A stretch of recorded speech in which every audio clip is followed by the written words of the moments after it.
అందరికీ నమస్కారం అండి. వరలక్ష్మి వ్రతం వచ్చేస్తుంది అని ఒక పేదింటి బిడ్డ అమ్మవారిని ఎలా ఆహ్వానిస్తుంది, ఎలా పాడుతుంది అనేది ఈ పాట. ఎవరైనా సరే మనకి ఉన్నదానిలోనే వరలక్ష్మి వ్రతాన్ని జరుపుకోవాలి. ఒకరింటికి వెళితే రిటర్న్ గిఫ్ట్ రూపంలో ఒక వెండి కుంకుమ బన్నీనే ఇచ్చారనుకోండి, అదే మనం ఇవ్వాలి అనుకుంటే ఒక 10,000 అప్పు చేసి ఇచ్చేస్తాము. కానీ ఇంకొకరింటికి వెళ్ళినప్పుడు వారు ఒక బంగారు కాసు రిటర్న్ గిఫ్ట్లో ఇచ్చినప్పుడు తప్పకుండా మనం ఆలోచిస్తాము, ఇది మన స్తోమతకు సరిపోదు, ఎక్కువ అవుతుంది అని. అదేదో ఆ ఎండి కుంకుమ బన్నీ అప్పుడే ఆలోచించుంటే ఆ 10,000 మనం అప్పు పడకుండా ఉంటాము. కాబట్టి ఉన్నదానిలోనే వరలక్ష్మి వ్రతాన్ని ఒక తాంబూలం ఇచ్చి జరుపుకోండి, తప్పేముంది. కాకపోతే మీ దగ్గర ఉంటే ఒక జాకెట్ ముక్క తాంబూలం ఇచ్చి పెద్దవాళ్ళ దగ్గర ఆశీర్వాదం తీసుకోండి. అంతేకాని మన స్తోమతను మించి ఏ పని చేయవద్దు. ఓకే ఫ్రెండ్స్, వీడియో నచ్చితే లైక్ చేయండి, మర్చిపోవద్దు. మహాలక్ష్మి రావమ్మ మా ఇంటికి, వరలక్ష్మి రావమ్మ ఒక్కసారి. మహాలక్ష్మి రావమ్మ మా ఇంటికి, వరలక్ష్మి రావమ్మ ఒక్కసారి. వరలక్ష్మి వ్రతము చేతు మహాలక్ష్మి, నాకు ఉన్న దానిలో వ్రతము చేసేదనమ్మా. వరలక్ష్మి వ్రతము చేతు మహాలక్ష్మి, నాకు ఉన్న దానిలో వ్రతము చేసేదనమ్మా.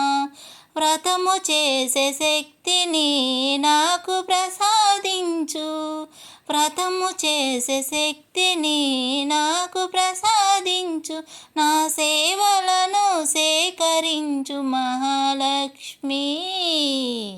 మహాలక్ష్మి రావమ్మ మా ఇంటికి, వరలక్ష్మి రావమ్మ ఒక్కసారి.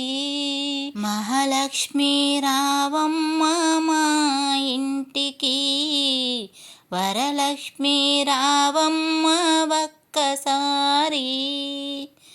నీ పూజకే పూలు తెచ్చి పెట్టినానమ్మ, నైవేద్యాలన్నీ చేసిననమ్మ.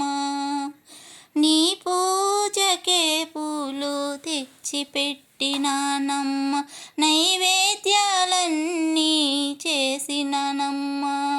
పండ్లు అక్షతలు సమకూర్చాను, వాయనాలు అన్నీ ఏర్పరచాను.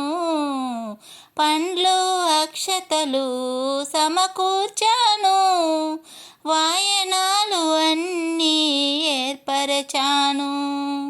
పసుపు కుంకుమలతో నిన్ను నింపెదనమ్మా, పసుపు కుంకుమలతో నిన్ను నింపెదనమ్మా. నాకు సిరి సంపద ఐదో తనమును ప్రసాదించు. మహాలక్ష్మి రావమ్మ మా ఇంటికి, వరలక్ష్మి రావమ్మ ఒక్కసారి.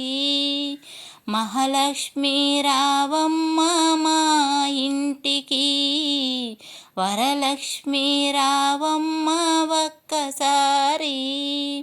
వరలక్ష్మి వ్రతము చేతు మహాలక్ష్మి, నాకు ఉన్న దానిలో వ్రతము చేసేదనమ్మా. వరలక్ష్మి వ్రతము చేతు మహాలక్ష్మి, నాకు ఉన్న దానిలో వ్రతము చేసేదనమ్మా.